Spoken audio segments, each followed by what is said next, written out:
Baik, bismillahirrahmanirrahim. Assalamualaikum warahmatullahi wabarakatuh. Alhamdulillah, puja dan syukur senantiasa kita panjatkan kepada Allah Subhanahu wa Ta'ala. Begitupun juga salat dan salam semoga senantiasa tercurah dan terlimpahkan kepada baginda Nabi besar Muhammad sallallahu alaihi wasallam. Alhamdulillah teman-teman sekalian, ngaji jomblo lagi, khusus buat para jomblo yang sekarang lagi di rumah mencoba untuk memantaskan diri, mempersiapkan diri.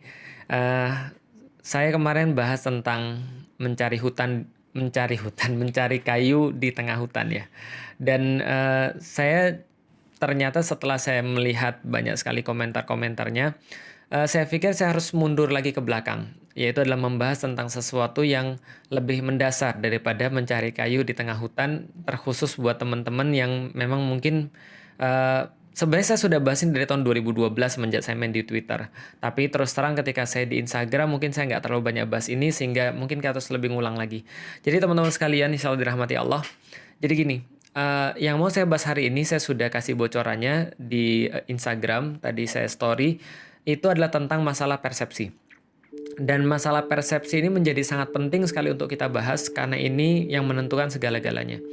Kalau di dalam Islam, persepsi itu ibarat akidah, ibarat dasar daripada segala dasar yang pengen dibangun di atasnya. Kalau kita bicara tentang bangunan, maka persepsi ini adalah bagaimana bangunan itu ada sebelum adanya. Jadi sudah ada duluan sebelum ada fisiknya, itu adalah persepsi. Atau kalau kita bisa bayangkan lagi, persepsi itu kayak begini, kayak seseorang yang pakai kacamata, warnanya apa, nah itu persepsinya. Contoh misalnya, ketika ada orang yang pakai kacamata berwarna hitam misalnya, mendadak semua di depannya menjadi lebih gelap. Kalau dia pakai kacamata warna merah, mendadak semuanya berwarna merah. Lalu kemudian dia nanya, kenapa ya semua depannya itu warna merah? Dan dia mati-matian, ini warnanya merah, padahal putih misalnya. Tapi orang-orang yang bisa punya persepsi yang lain, mungkin dia bisa berkata dengan sesuatu yang lain. Atau melihat koin yang sama dengan dua mata koin. Ini juga namanya persepsi. Maka persepsi itu bisa dengan serta-merta mengubah segala yang ada pada diri kita. Mengubah cara kita memandang, mengubah cara kita memahami, mengubah perasaan kita, ataupun mengubah apapun juga pada kita. Ini fungsi daripada persepsi. Contoh misalnya, ketika saya punya anak, lalu kemudian ini contoh ya, contoh kan katanya harus ekstrim. Contoh, ketika anak saya bawa di mobil, saya ada 4 anak. Di mobil saya sama istri saya sama 4 anak saya, kita pulang kampung. Lalu kemudian tiba-tiba ada bau. Kalau ada bau berarti pasti ada yang ngeluarin bau, ada yang kentut. Lalu kemudian saya tanya siapa yang kentut? Nggak ada yang jawab, nggak ada yang mau ngaku. Kenapa? Ya taulah, mereka malu, mereka merasa mungkin saya marah. Itu juga mungkin salahnya saya. Mungkin saya nanya dengan nada yang nggak terlalu bagus. Lalu kemudian saya tanya lagi siapa yang kentut? Nggak ada yang mau jawab. Lalu kemudian saya coba untuk memahami dan saya coba ganti persepsi. Saya bilang, anak-anak, Abi nggak marah kalau seandainya ada orang kentut. Kenapa? Abi juga kentut. Semua manusia kentut. Kentut itu adalah manusiawi, kentut itu adalah biasa. Abi nggak marah kalau ada yang kentut, yang Abi marah kalau ada yang bohong. Karena ketika Abi tanya siapa yang kentut, nggak ada yang mau jawab, dan semua bilang bukan saya, berarti pasti ada yang bohong. Kalau ada yang kentut, saya nggak akan marah, tapi saya yang marah kalau ada yang bohong. Maka setelah itu mereka bilang, ini yang kentut, dia ngaku. Artinya apa? Kita ganti persepsi. Satu waktu yang lain ketika ada anak saya kemudian juga ngomong tentang sekolahnya. Dia bilang ini pelajarannya susah. Atau misalnya ada anak saya yang sekarang lagi mempelajari Al-Quran, berusaha untuk menghafalkan Al-Quran, dia bilang, ini ngafalinnya susah, Bi. Gitu kan ya, ini agak sulit, Bi. Lalu saya bilang pada anak saya, di dalam Al-Quran sendiri Allah bilang loh bahwa Allah itu benar-benar menghargai usaha orang, bukan hasilnya. Saya ceritain misalnya di dalam surat Al-Fajr, la tuharrik bihi lisanaka lita'jala bih, jangan gerakkan cepat-cepat lidahmu untuk menguasainya. Bagaimana Allah kemudian memberikan saran kepada Nabi Muhammad. Ketika itu kemudian kita sampaikan bahwa Allah bilang justru pada Nabi Muhammad, jangan cepat-cepat menggerakkan lidahmu untuk cepat menguasai Al-Quran. Allah yang kemudian mengumpulkan dan membuat mahir membacanya. Artinya saya sampaikan, C, tugasmu tuh cuma belajar, tugasmu cuma berusaha sebisa mungkin untuk menghafalkan Al-Quran. Adapun ketika Al-Quran pun dikumpulkan di dadamu, itu adalah Allah yang membuatnya, bukan kamu yang membuatnya. Artinya, ketika Allah menyampaikan seperti itu, ini adalah sebuah persepsi kepada setiap pembelajar bahwa ilmu itu bukan didapatkan, tapi diberikan. Ini persepsi. Maka, oh ya mungkin kita agak lebih tenang. Pada orang yang belajar juga sama, bukan nilai yang kita cari, tapi yang kita cari adalah pemahaman. Yang kita cari adalah ilmu yang nanti kelak bisa bermanfaat. Lalu saya sampaikan, untuk apa dapat nilai 100 kalau seandainya dia dapat dari nyontek? Mendingan kemudian dia dapat nilai 80 tapi dia nggak nyontek. Tapi kalau dapat 30 nggak nyontek, terus gimana? Iya, artinya dia kurang belajar. Kan yang penting prosesnya. Kalau proses itu sudah maksimal, nanti dia dapat berapapun, maka itulah hasilnya dan kita bisa dapat kebaikan dari situ. Artinya, ini persepsi. Ketika kita mengganti persepsi, kita mengganti segala-galanya. Ada orang yang stres dengan hartanya. Kemudian saya sampaikan pada dia, kenapa kamu mau stres dengan harta? Emang kita pernah memiliki sesuatu? Enggak, kita nggak pernah memiliki sesuatu. Maka ketika kita nggak pernah memiliki sesuatu, adanya kita di dunia seperti tukang parkir. Yang tukang parkir itu ketika ada mobil datang, lalu kemudian dia markirin, ketika mobil itu pergi, dia nggak nangis. Kenapa? Karena itu bukan mobil dia, in the first place. Sama kayak kita nggak pernah memiliki apapun, maka kalau kita kehilangan apapun, katakan innalillahi wa inna ilaihi roji'un. Mind blowing, ketika orang sudah punya persepsi yang berbeda, dia akan punya cara pandang, dia akan punya cara bersikap, dia akan punya cara berperasaan yang berbeda seperti yang lain. Ini kekuatan daripada persepsi, cara pandang kita. Begitupun juga dengan nikah, teman-teman sekalian. Nikah itu yang pertama kali harus dilihat adalah persepsinya. Karena persepsi ini yang nanti akan menentukan bagaimana cara dia cari pasangan, pasangan seperti apa yang dia inginkan, lalu kemudian pernikahan seperti apa yang kelak nanti akan dia ambil, bagaimana kemudian dia menjalani proses-proses sebelum nikah, termasuk menentukan karakteristiknya seperti apa, termasuk ketika mengalami permasalahan-permasalahan di dalam sebelum nikah dan setelah nikah, termasuk soalan duit, segala macam. Hampir yang semua teman-teman tanyakan ketika lagi live ini, semuanya akan terjawab, hampir semua akan terjawab ketika persepsinya sudah benar. Nah, jadi ini persepsi. Contoh misalnya. Contoh lagi ya. Kita itu kan tergantung daripada tujuan atau persepsi tadi. Ada orang ditanya, kamu mau nggak ikut saya pergi? Kemana? Jalan-jalan. Kemana jalan-jalannya? Ya pokoknya jalan-jalan lah. Pokoknya yang jauh, yang bagus. Oke ya, ikut nggak? Ikut. Siap-siap ya? Oke, saya siap-siap. Ya udah siap-siap aja. Siap-siap. Setelah dia siap-siap, dia bawa tiba-tiba satu koper besar, satu koper medium, dan satu koper kecil. Dia bawa 3 koper. Lantas kemudian setelah bawa 3 koper itu, dia pergi lalu kemudian pakai baju dingin yang sangat berat sekali dan kemudian pakai topi dingin dan segala macamnya. Terus orang yang ngajak bingung. Loh, kok kamu pakaian kayak gini? Lah emang kenapa? Ini kan kita mau pergi jalan-jalan. Enggak kok, kita mau pergi ke pantai. Nah, berarti yang salah siapa? Ya, bisa jadi yang salah yang ngajak, bisa jadi yang salah yang diajak. Kenapa? Nggak nanya. Ini seperti apa mau perginya? Perginya mau kemana? Mau berapa lama? Karena persiapan segala macam tergantung kita mau pergi berapa lama dan mau kemana. Tapi kalau kita nggak pernah nanya, itu kesalahan yang paling besar. Maka persepsi ini harus dibentuk dulu, harus kemudian disepakati dulu supaya nanti pernikahan ini bisa bagus. Sebagian besar di antara manusia menganggap pernikahan itu adalah sesuatu yang kayak mereka dapat di film-film. Dan ini yang bagi saya berbahaya banget. Nonton Twilight, lantas kemudian ngelihat, wah itu pernikahan itu modelnya tuh kayak gitu yang aku inginkan. Gimana? Ceweknya seksi, ceweknya cantik, pakai gaun, kemudian nikahnya kayak model begitu sama seorang cowok yang ganteng, yang kemudian matanya ada warna-warninya, putih gitu kan kayak mayit, lalu kemudian mulus, lalu kemudian diselingi lagu Thousand Years gitu kan ya. Aduh, itu persepsi. Ada lagi persepsinya nikah tuh seperti film-film sinetron. Itu persepsinya, nikah itu adalah bisa begini dan bisa begitu. Ada yang nganterin, ada yang ngasih makan, ada yang kemudian ada yang bisa diajak bermesra-mesraan. Ini persepsi yang nanti akan membawa dia mencari itu dengan cara mencari bayangannya itu dengan cara seperti apa, agar bisa merealisasikan itu dengan cara seperti apa. Nah, itu tergantung persepsi yang dia punya. Ada lagi persepsi yang lain. Lalu bagaimana persepsi seharusnya? Ya, orang bisa punya banyak persepsi, dan yang jelas persepsi ini nanti ya punya konsekuensi dong. Saya cuma mau cerita tentang bagaimana persepsi saya berubah. Saya ketika dulu belum masuk Islam, ya jelas persepsi saya yang tadi saya ceritain. Bagi saya pernikahan itu adalah seperti komik-komik Jepang.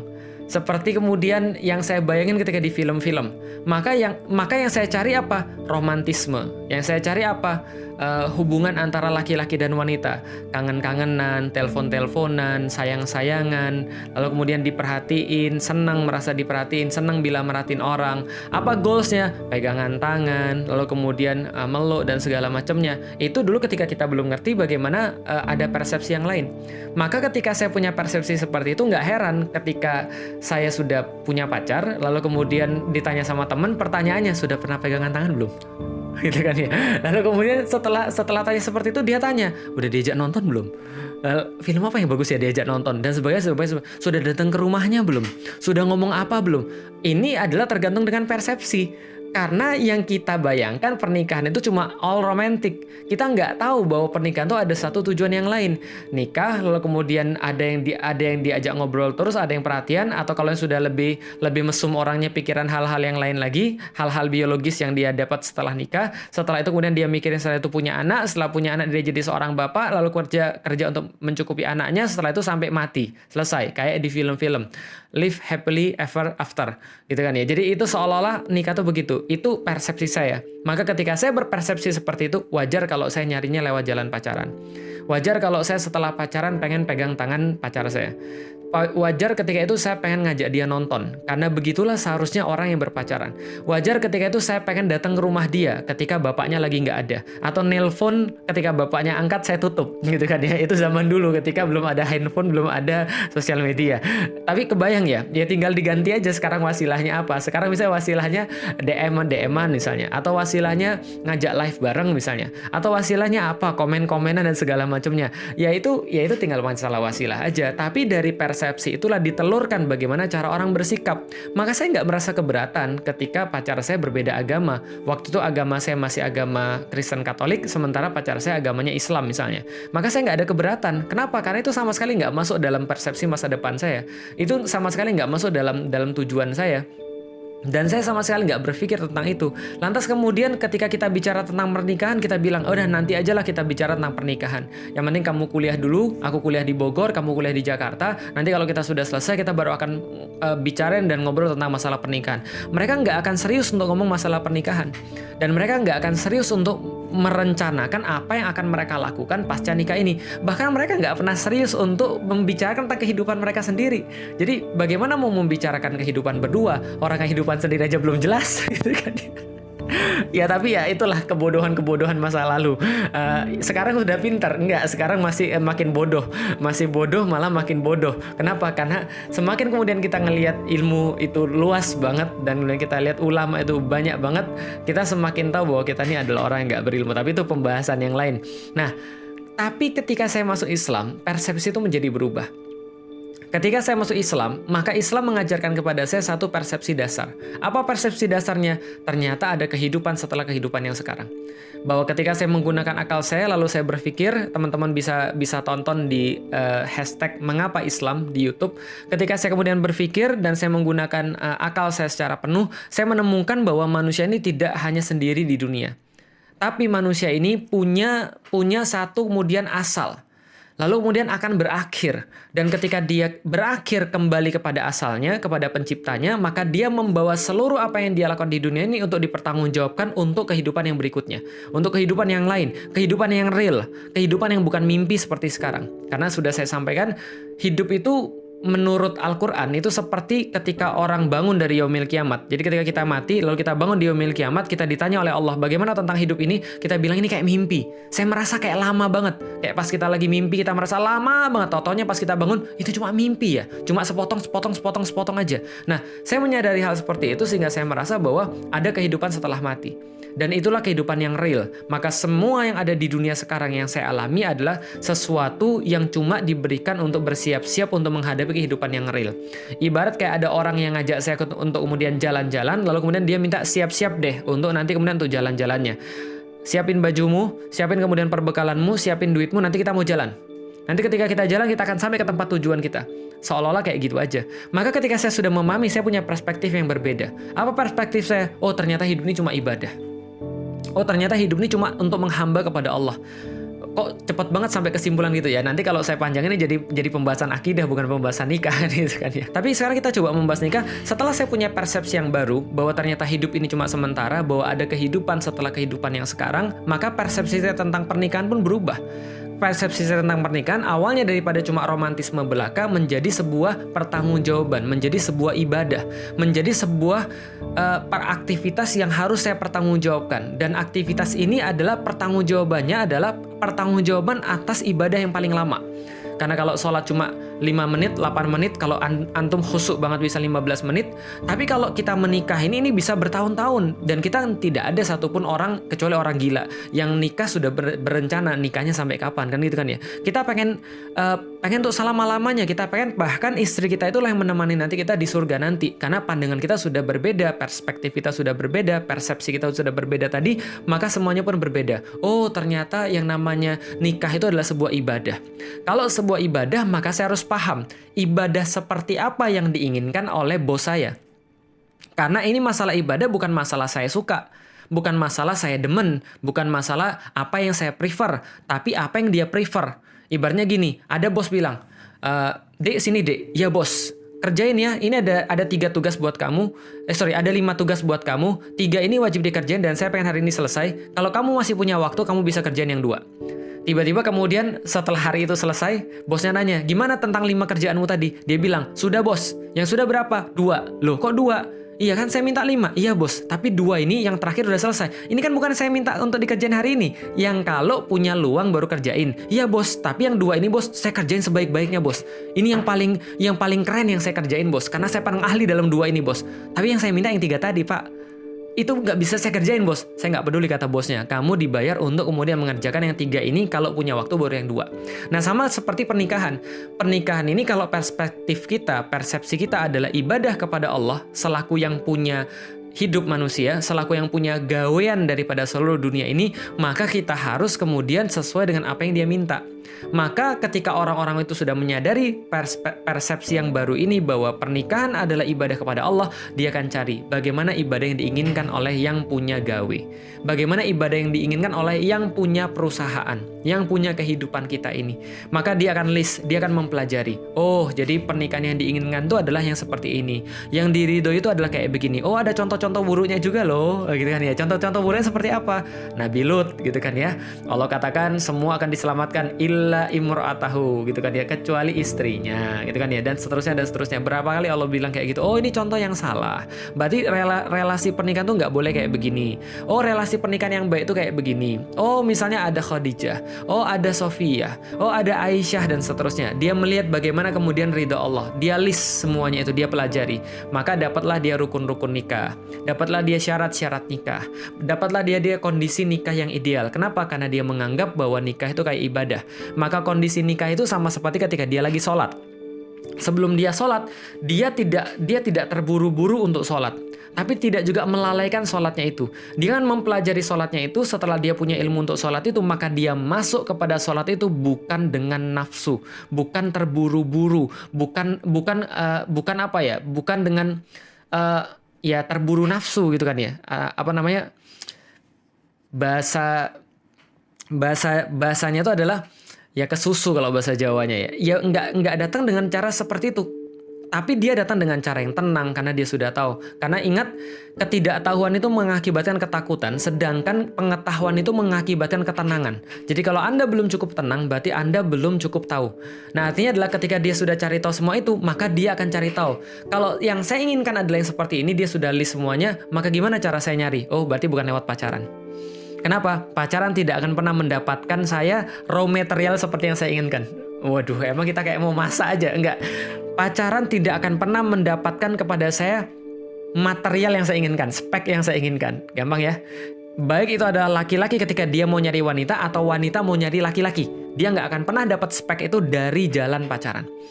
Ibaratnya gini, ada orang mau dapat barang ori, tapi nyarinya di toko second.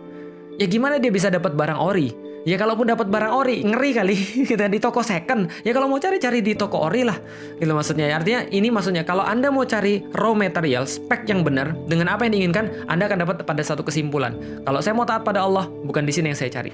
bukan pacar yang saya cari. Oke. Apalagi misalnya, contoh, maka tidak ada lagi ada pertanyaan pada orang-orang yang sudah mengganti persepsinya bahwa nikah itu adalah sebuah ibadah. Nggak ada lagi pertanyaan bagi dia. Ustadz, gimana kalau seandainya saya nikah terus saya nggak punya duit? Nggak ada lagi. Kenapa? Karena dia tahu bahwa duit memang penting, tapi bukan itu hal pertama yang harus dipikirkan. Karena kenapa? Persepsi orang tentang pernikahan itu harus mewah, harus puluhan miliar, harus puluhan juta, ratusan juta. Itu yang saya pengen untuk kemudian orang rubah ketika dia sudah punya persepsi bahwa nikah itu karena Allah. Maka setiap orang-orang, Sifrun nikah, lalu kemudian Hawariyun nikah. Saya bilang sama mereka, lebih baik antum pegang duit setelah nikah daripada habis semuanya pas nikah. Kenapa? Karena antum lebih perlu duit setelah nikah, bukan pas nikah. Makanya Allah sampaikan di dalam Al-Quran, Ar-rijalu qawwamuna 'alan nisa. Sesungguhnya seorang laki-laki adalah supporter, adalah pengayom bagi wanitanya. Kenapa? Allah katakan ada kemudian bima fadallahu ba'duhum 'ala ba'din, karena kami telah melebihkan satu di antara mereka dengan sebagian yang lain. Wa bima anfaku wa bima anfaku min amwalihim. Jadi atas juga apa yang telah mereka berikan daripada harta-harta mereka kepada mereka. Jadi seorang laki-laki itu menjadi laki-laki ketika dia memberikan hartanya pada wanita, mencukupi wanita tadi. Artinya adalah apa? Setelah pernikahan itu justru lebih perlu harta daripada sebelum pernikahan. Ini kan masalah persepsi. Maka nggak perlu lagi ada pertanyaan, gitu kan ya. Ustadz, saya mau menikah, tapi dia belum, mohon maaf Ustadz, dia belum tahu banyak tentang Islam, bahkan dia nggak sholat, bahkan dia nggak kerudungan. Ya, tergantung persepsi antum apa. Kalau persepsi antum nikah adalah sebuah ibadah, maka kalau antum lihat dia nggak kerudungan dan itu bisa buat antum untuk nyaman beribadah, ya silahkan. Tapi saya pikir kalau seandainya antum sudah berpikir seperti itu, lantas kalau saya secara pribadi, gimana saya bisa nyaman beribadah kalau saya tidak menemukan istri yang bisa taat pada Allah? Beda dalam menyikapi kita mendakwai orang. Saya sangat welcome banget. Saya senang banget ketika ada orang yang nggak kerudungan datang ke kajian saya. Artinya adalah apa? Saya senang ketika ada orang mau jadi baik. Tapi kalau Anda mau pilih seorang istri untuk kemudian bagian hidup Anda, dan Anda sudah mengatakan bahwa persepsi Anda adalah ibadah, itu sama aja kayak ada orang nanya ketika sholat, Ustadz, saya mau sholat Ustadz, tapi boleh nggak saya pakai celana pendek? Paham gak sih kira-kira maksud saya? Maka pergantian persepsi ini menjadi sangat penting ketika antum mau menikah, gitu loh maksudnya. Nah, ketika persepsi itu sudah berganti, antum tidak akan kemudian suka sama pacaran. Antum tidak akan nyari jodoh antum di jalan pacaran. Antum tidak akan bermaksiat. Tapi apa yang antum sibukkan? Antum akan disibukkan dengan hal-hal yang lain yang memang sudah antum pahami ketika antum menyusun daftar dari persepsi antum. Balik lagi kepada contoh orang berlibur. Oke. Saya bilang, Mas, kita 3 hari keluar ya. Kemana, Ustadz? Ke Turki. Di Turki lagi musim apa, Ustadz? Desember itu ya musim dingin. Berarti antum harus bawa baju dingin. Berapa hari, Ustadz? 3 hari. Kira-kira, Ustadz, kalau antum biasa 3 hari bawa berapa baju? Ya, saya cuma kalau 3 hari saya bawa 2 setel cukup kok. Atau kalau 7 hari berapa, Ustadz? Ya, saya bawa 3-4 setel cukup kok sebenarnya kalau untuk 7 hari. Karena kita nggak akan banyak ganti di musim dingin misalnya. Maka dia akan beli baju dingin. Ustadz, baju dinginnya spesifikasinya kayak apa? Harus yang punya insulasi, Mas, karena itu dingin banget. Bisa nggak kalau baju dingin yang kita bawa seperti kita ke puncak? Oh, jangan, Mas, itu nggak punya insulasi. Di sana tuh bisa -1, -2. Kalau misalnya antum beli yang di Indonesia cuma paling 5-10 derajat. Cobalah cari yang lebih ini lagi. Kalau nggak nanti dilapis lebih banyak. Saat kalau gitu kita bawa uang kira-kira berapa? Tanya sama orang yang tahu. Tanya sama orang yang paham. Fas'alu ahla dzikri in kuntum la ta'lamun. Tanya kepada orang-orang yang mengingat, yang tahu seandainya kalian tidak memahami tentang satu perkara supaya tidak salah persiapan. Nah, ini tentang persepsi. Ini tentang bagaimana cara kita memandang pernikahan. Ini yang paling awal. Ini ibaratnya kalau seandainya masuk ke kuliah, ini adalah 101-nya gitu kan ya. Ini adalah mendasar banget pembahasan tentang persepsi. Belum kita membahas tentang, ya di dalam persepsi itu nanti ada pembahasan tentang visi nikah kita mau seperti apa. Bagaimana cara kita menyiapkan keuangan? Bagaimana cara untuk menghadapi orang tuanya? Karena ini baru pertama, nanti ada banyak lagi masalah yang muncul. Karena kalau kita menghindari pacaran saja itu baru yang paling dasar. Belum nanti bagaimana kalau kita memilih orang-orang yang ketika dalam kasus ta'aruf misalnya, atau khitbah dan ta'aruf. Lalu bagaimana proses ta'aruf dan khitbah itu? Lalu bagaimana meyakinkan orang tuanya? Kalau orang tuanya nggak setuju, lalu seperti apa? Insya Allah akan kita bahas dalam ngaji jomblo di episode berikutnya. Gitu ya. Karena nggak mungkin kita bahas sampai habis karena ini sudah mau zuhur ya.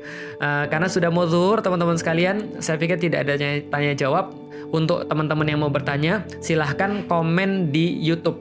Nanti komen di YouTube, di situ kan bisa kecatat. Nanti di situ saya akan lihat beberapa teman-teman sekalian yang mungkin perlu dibahas dalam beberapa episode berikutnya. Tapi poin-poinnya ini nanti akan ini akan ini akan direkam dan akan dimasukkan di YouTube. Karena ada seperti biasa, ada dari situ yang ngerekam. Insya Allah teman-teman nanti bisa ngulang. Nanti jangan tanya di sini karena ini udah mau selesai, karena udah mau zuhur. Insya Allah nanti setelah itu komen aja di YouTube. Nanti saya akan munculin begitu saya edit, lalu kemudian saya upload. Silakan komen di situ. Dari komen-komen itu nanti saya akan baca dan coba untuk saya berikan solusi pada teman-teman, walaupun mungkin nggak semua yang bisa saya kasih solusinya. Demikian teman-teman sekalian ngaji jomblo pada siang ini menjelang zuhur. Insya Allah setelah ini kita akan bertemu dengan ngaji-ngaji jomblo yang lain. Sebagai informasi teman-teman sekalian, hari ini tanggal 18 April 2020, malam ini akan ada ciwi-ciwi yang ngumpul di Yuk Ngaji, di @yukngaji, di YouTube @yukngaji, jam 8 malam. Khusus ciwi-ciwi saja, yang cowok-cowok minggat aja. Enggak, yang cowok juga boleh ngeliatin seandainya kalau mau. Tapi ini sangat bermanfaat untuk cewek-cewek semuanya, akhwat-akhwat semuanya. Dan mudah-mudahan teman-teman sekalian dalam kajian nanti di malam hari ini bersama dengan cewek-cewek di Yuk Ngaji, teman-teman bisa mendapatkan insight yang lain khususnya bagi muslimah. Itu aja teman-teman sekalian, sampai jumpa lagi. Kalau ada yang salah saya mohon maaf. Kalau ada yang bertambah besar jangan salahkan saya. Inilah hasil daripada Ummu Alila masak terus. Jadi bulat lagi gitu kan ya. Makasih. Assalamualaikum warahmatullahi wabarakatuh.